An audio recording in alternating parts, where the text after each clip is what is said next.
Welcome back, everyone, to day 3 of the Seattle Indies Expo, brought to you by our lovely assortment of sponsors that we will bring up at the end of the segment. You just got to see some clips that were kind of showcasing some of those sponsors. But Mac, how you feeling?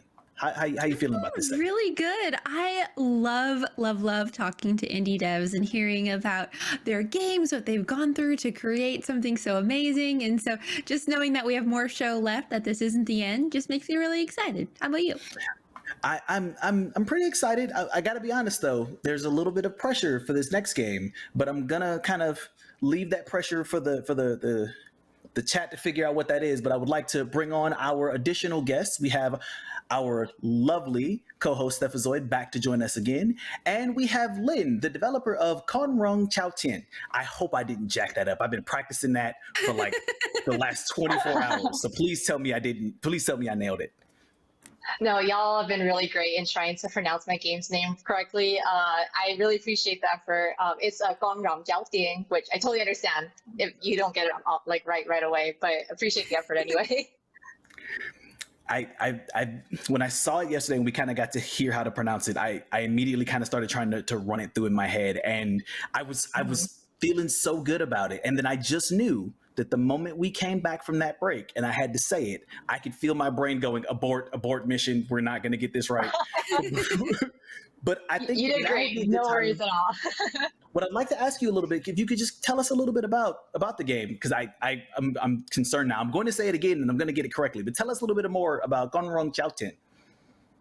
Yeah, for sure. It's a loose retelling of the Vietnamese origin myth about the Water Dragon King, Lac Long Wen, and how he fell in love with the mountain fairy, Ao Go.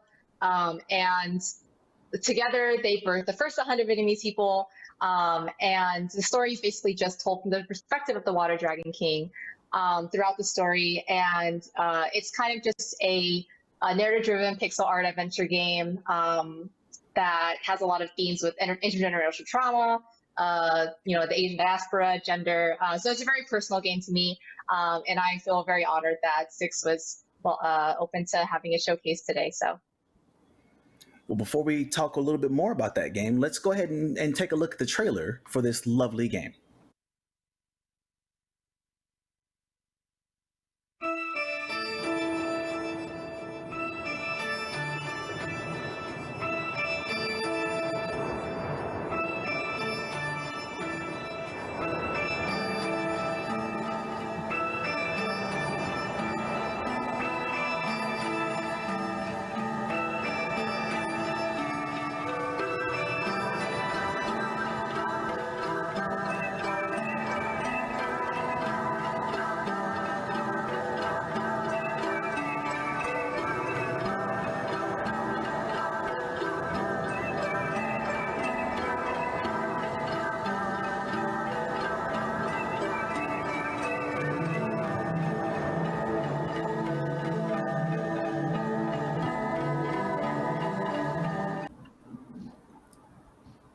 That's such a dope trailer. I love the art style as well for using that, because you're whenever you're talking about mythology, you're talking about usually very big concepts, and I love the juxtaposition of telling this Vietnamese like origin myth in addition to this art style. Like what kind of brought that marriage together of those two things? Yeah, for sure. So I use this tool called Bitsy, which is an open source browser-based game dev tool to make the game. And the graphics are very simple. It's really easy to make any games you want in the tool itself. And I really like a lot of Bitsy games because of how simple the art is.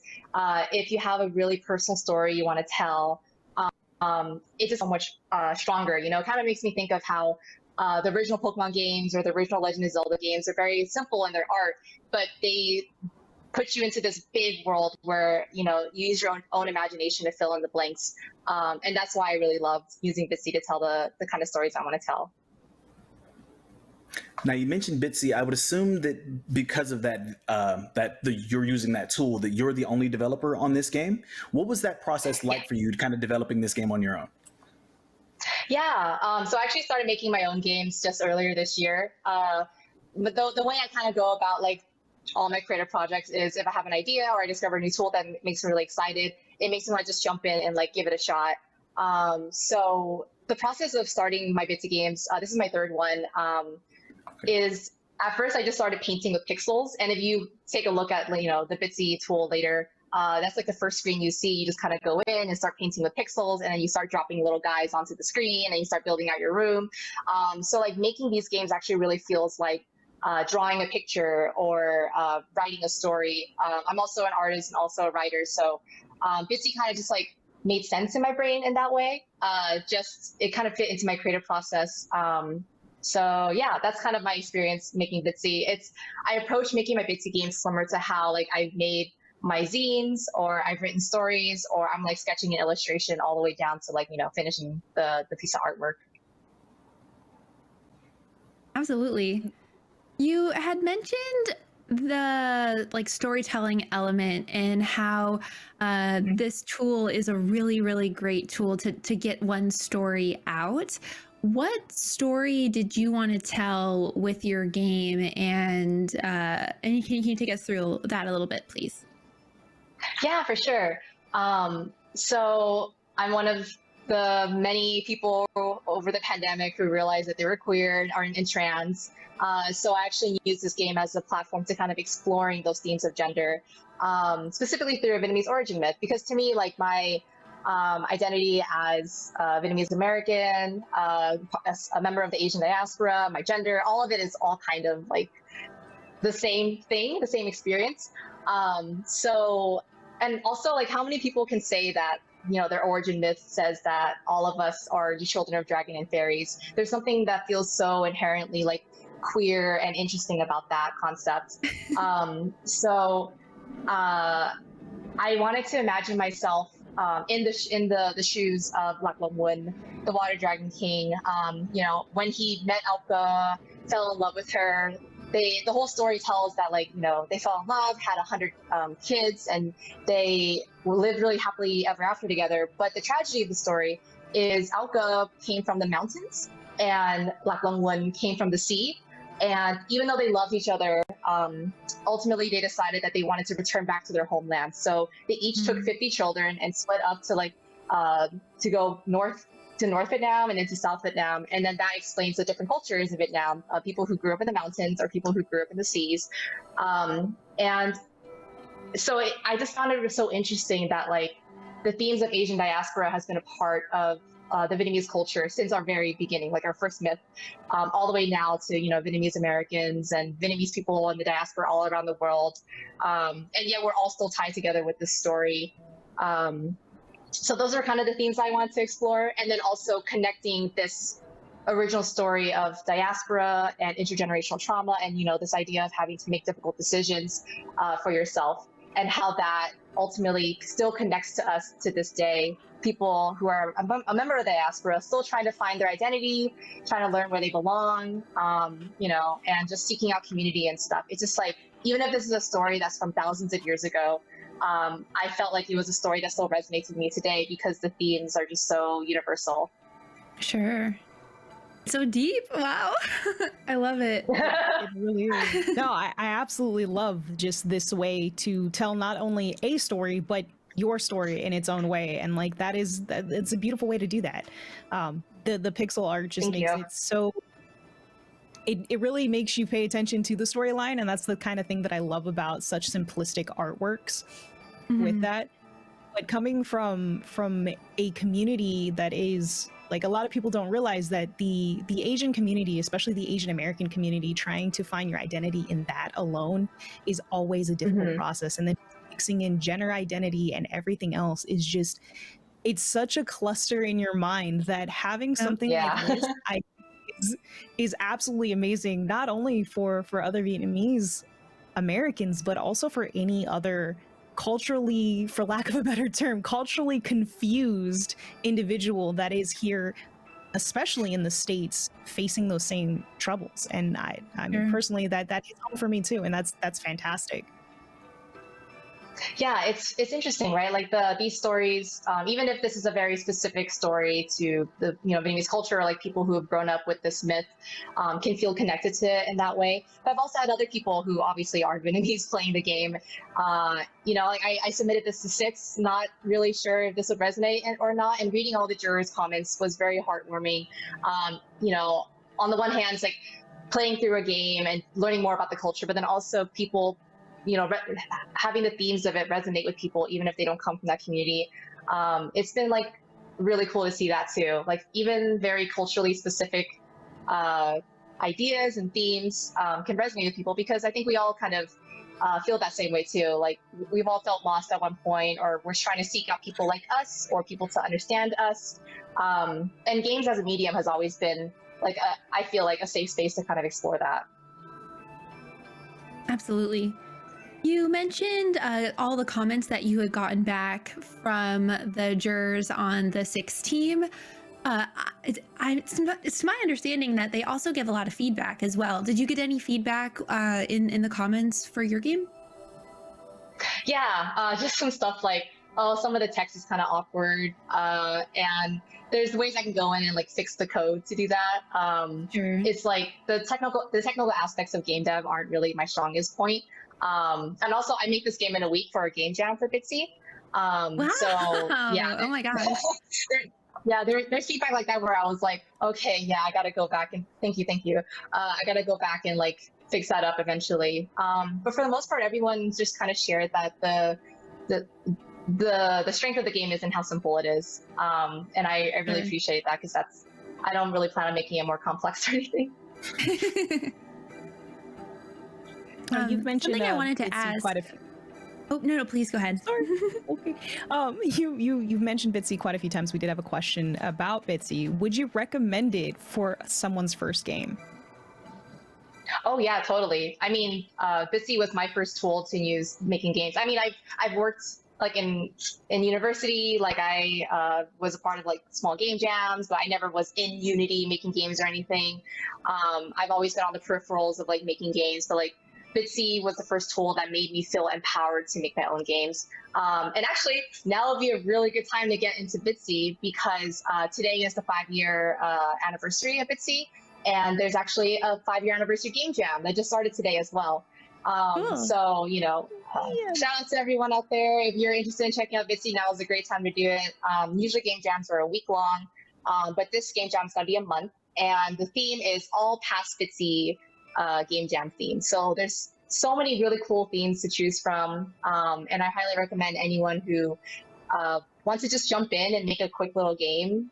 Just like if you were like sketching a doodle or writing like a little short story or putting together like a little paper zine. That's how making a Bitsy game feels like. And also the Bitsy community is like very, very supportive and very helpful. There's a Discord. There's also a ton of Bitsy hacks. So for people who are a bit more technical out there or wants to do more like complex stuff with Bitsy, like for example, if you wanted to have more complex character dialogue options, or if you wanted to actually design like an RPG like battle system or something, there are tools out there that people have made to kind of plug into Bitsy so that you could do that too. It is open source, so there's just tons of cool stuff happening all the time with Bitsy. Yeah, so I highly recommend it to anyone. And also, Bitsy is actually oftentimes a tool used in like kids game dev classes. Like if you search Bitsy tutorial on YouTube, it's really cute. Sometimes you'll find like a 4th grade teacher doing like a tutorial on how to use Bitsy for like their class to teach a bunch of like kids how to make games and stuff. So I love that. if like 10-year-olds, yeah, 10-year-olds can make Bitsy games, then I think anyone can. So.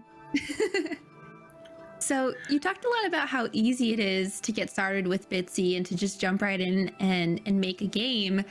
What kind of challenges did you face when coming up with the idea, the premise, the art, and using Bitsy for that platform? Yeah, that's a really good question. As with any game jam, I feel like there are so many highs and lows in such a short amount of time. I think the part I struggle with the most is when there's a theme that particularly inspires me, trying to build out a full-fledged story with that is sometimes difficult, which is kind of ironic given I do narrative-driven games. But trying to think about the whole story from beginning to end is always kind of a struggle. Sometimes I'll have a really strong beginning or a strong middle or a strong end. Sometimes all I have is like one screen where I'm like, oh, these really sick. If there's a little dude standing here and there's like a cloud, which is actually how like my first game, it's been a while since I went for a walk started. I started just doodling a cloud and I was like, oh, that's a cool cloud. And then the Bitsy Jam theme ended up being clouds. So I was like, okay, cool. I'll just make a whole game based on this one little doodle I made in Bitsy. But yeah, once I actually get into it and I have like the whole structure down, after I figure out the story beats, the writing is actually kind of hard for me, which is funny since I'm a writer and like my full-time job is as a writer. But I think it's because like I'm just really hard on myself. I'm trying to communicate so much in such a simple way. And the writing has to be really tight. You know, as you can see, there's only 2 lines of dialogue or 2 lines of text on each page. So can't be too verbose or anything. So, but that's why I always try and like manage my time really well when I'm making games. I always leave like 1 or 2 days at the end for QA testing and like kind of editing the copy. So it actually plays really well. So yeah, even if those are some of the struggles I've had, I've learned throughout all like the game jams how to work with those difficulties.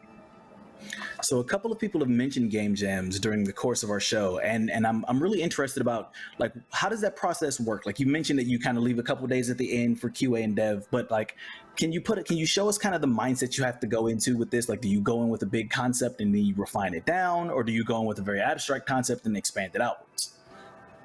Yeah, I guess it really depends. I found that when I go into game jam themes with a really clear idea and plan of what to do, I'm just like, okay, this is exactly the kind of game I want to do. Sometimes I just freeze up because then it doesn't give me any room to like adapt to the creative process throughout a game jam.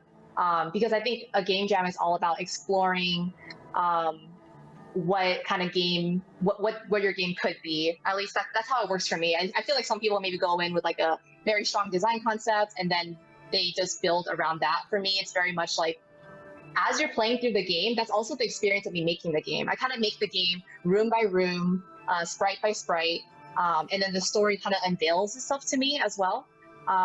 So yeah, it really depends on like once the theme is announced, I just see what inspires me about the theme. Sometimes I'll log into Bitsy, I'll just like play around with the colors, I'll start putting some pixels down.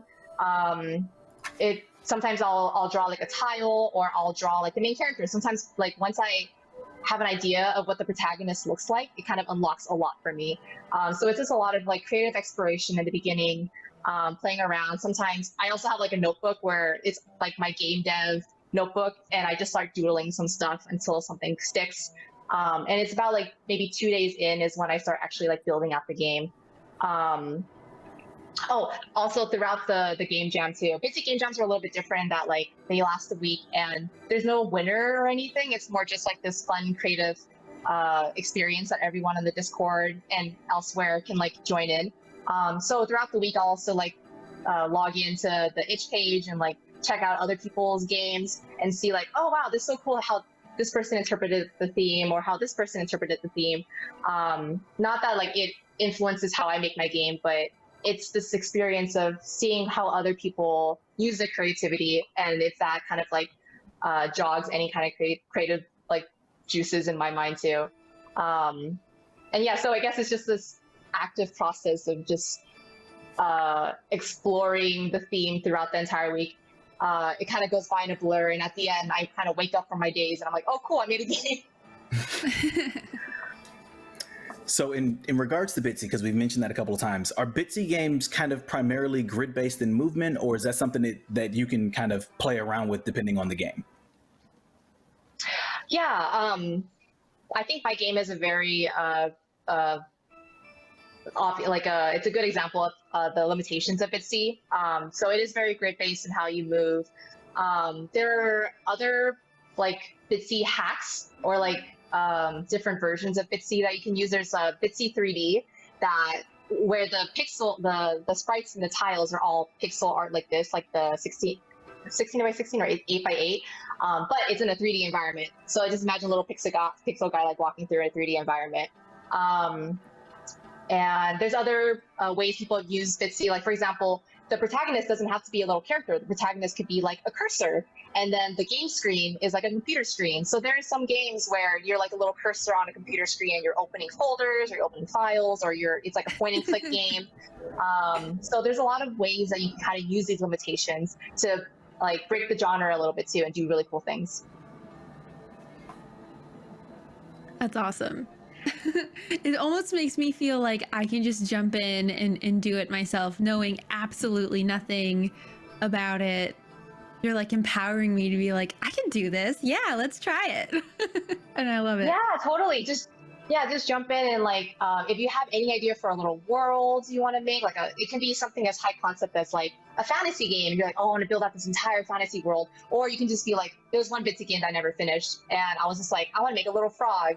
And I made a frog, and I was like, oh, this is a really cute frog. Now I can kind of make like the world around the frog. All the other characters are like frog-like creatures, and I guess this is like Frog Town or whatever. Or, there's some people who use Bitsy as a way of like just expressing how they're feeling in the moment. Or a Bitsy game that's like really stood out to me recently is when Sophie passed, there was a game made in her honor that kind of uses music from her discography that was really touching. But there are other Bitsy games that kind of really stand out to me. Like, for example, for the Cloud Bitsy Jam, there was one game called Head in the Clouds, and literally it just starts off as like you're like this little guy who's standing in like a field, and there's clouds in the sky, and there's like no instructions or anything, and you're just kind of playing around. All Bitsy games use WASD or like the arrow buttons to move, or the arrow keys to move. And so as you're clicking around, you realize, okay, the guy can't move left or right, he can't move forward, so you press up, and then his head grows, and there's like this weird little wow noise, and then you just keep clicking it, and you just keep clicking it faster and faster and faster, and it gets higher pitch, and then his head hits the clouds on the title screen that says Head in the Clouds. So there's just a lot of there's all sorts of like kind of different kinds of Bitsy games you can make, like, and anyone should feel empowered to jump in and do whatever they want. Anything from like a really small scale that's like a joke, or all the way up until something like this that feels like a very personal way of like exploring identity. So yeah, you should definitely check it out, Mac. I think like I'd love to see what kind of games you can make. Oh, thanks. Circling looking back forward to that your now. game. I'm very curious. So the main character that you're playing as, are you playing as more of the dragon, the fairy, or like someone in between that you're watching the story unfold between the dragon and the fairy? Yeah, so you're playing actually as the Water Dragon King himself, and that's just because personally I've always really related to him, and also the fact that he's the male character in the story, and it's just kind of a way for me to explore like the mask part of my gender identity, and also like water dragons are sick. They were always like my favorite like mythological Vietnamese creature in general. So yeah, you kind of play through his experience of being a king and deciding to marry a mountain fairy, and like feeling this pressure of like, okay, I need to be a good leader to my people, and maybe that's tied up in masculinity or manhood. And a lot of the stories kind of paint Alka as a more passive character, as oh, he fell in love with her and then married her. But I wanted my story to also explain like, why did he fall in love with her? Like this screen, I think, is a good example of it, because mountain fairy is actually a little bit of misnomer, because being in Vietnamese could mean fairy, it could mean angel, it could mean heavenly being. In some interpretations of the myth, she's shown as a Jim Lak, which translates to the lost bird. But basically, it's this mythological creature that's kind of based on the Vietnamese crane. So I took all of those pieces and imagined her as like this ethereal heavenly being that, like, you know, because she's a mountain fairy, she can fly, so she transforms into this wonderful, beautiful bird. And I just imagine like that's why Lạc Long Quân fell in love with her, you know, because she's so powerful and she's so she would be a good ruler for the Vietnamese people too. It's not just like he fell in love with her because she was beautiful. There's so much more to her. Sure. She was able to teach him a lot while, at the same time he like was able to learn more about himself too. And in also some ways, this is I met and fell in love with my girlfriend over the pandemic. So this was also a way for me to kind of express how it felt for me to like meet her, and how much like I love her, and my love for her has helped me learn more about myself too. So yeah, told through his perspective, but there's also a lot more that goes into it too. Very cool. So the nature of this story and how like personal it is to you, usually there are kind of questions that I have about like, okay, well, what's going to be next for you? But knowing that you're also a writer and knowing that you have all those other things, are there any other kind of explorations of personal kind of stories or experiences that you're thinking about creating into additional Bitsy games? Yeah. Actually the next game I'm working on is with my girlfriend. We're working on a Bitsy game together, and it's going to be really cool. It's going to be a little bit more complex and longer than all the other Bitsy games I've made, and it's tentatively called As Long as It Takes, and it's going to be about two people living on this sand dune planet with like really fast winds. So it's really hard to travel from one place to another. But these people are in a long distance relationship. And they kind of like communicate to each other across the two cities that they're at. And one person will be traveling to meet the other person, while the other person's going to have to wait for them to arrive.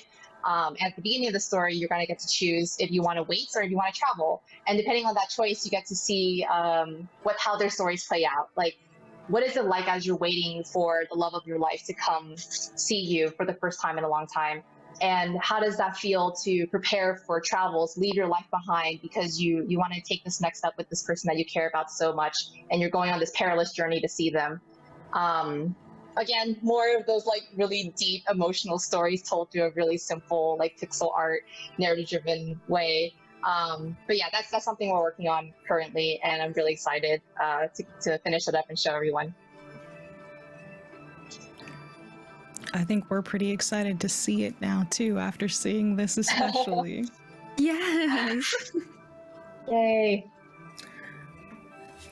So, sorry, go ahead. I just feel like whenever I see games that are based on mythologies that are things that I'm not very familiar with, I always just feel the urge to kind of learn more. Are there any suggestions you would have for a person who is seeing this and going, wow, I'd really like to learn more about like the Vietnamese origin myth and about these deities and about these people? Like what do you have any in particular resources that you would recommend for people who want to learn more about this? Yeah, you can totally go search Gong Ram Jumping like on YouTube and stuff. There are lots of other folks online who have like interpreted the myth or like created like little movies. I think Vietnam, like the actual Vietnamese government, has actually created a short animated film portraying this story. So like that's pretty sick. Some of the visual references in my game come directly from how they've interpreted the story, including Auca being Jean Lac. But the interesting thing about Vietnamese mythology is that because Vietnamese culture it spans like thousands of years, but throughout those thousands of years, we've been like colonized by a lot of different people, a lot of different cultures. There's been a lot of different folks who like visited Vietnam, and all these different cultures have mixed together.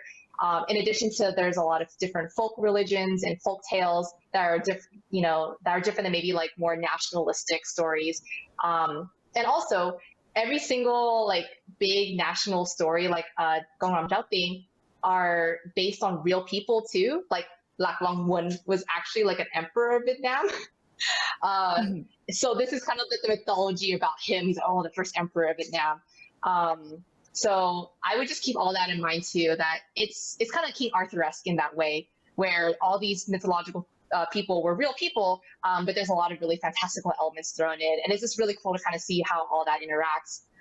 People who maybe come from cultures that have Buddhist influences or Chinese influences might actually recognize a lot of their own gods and deities in Vietnamese mythology as well.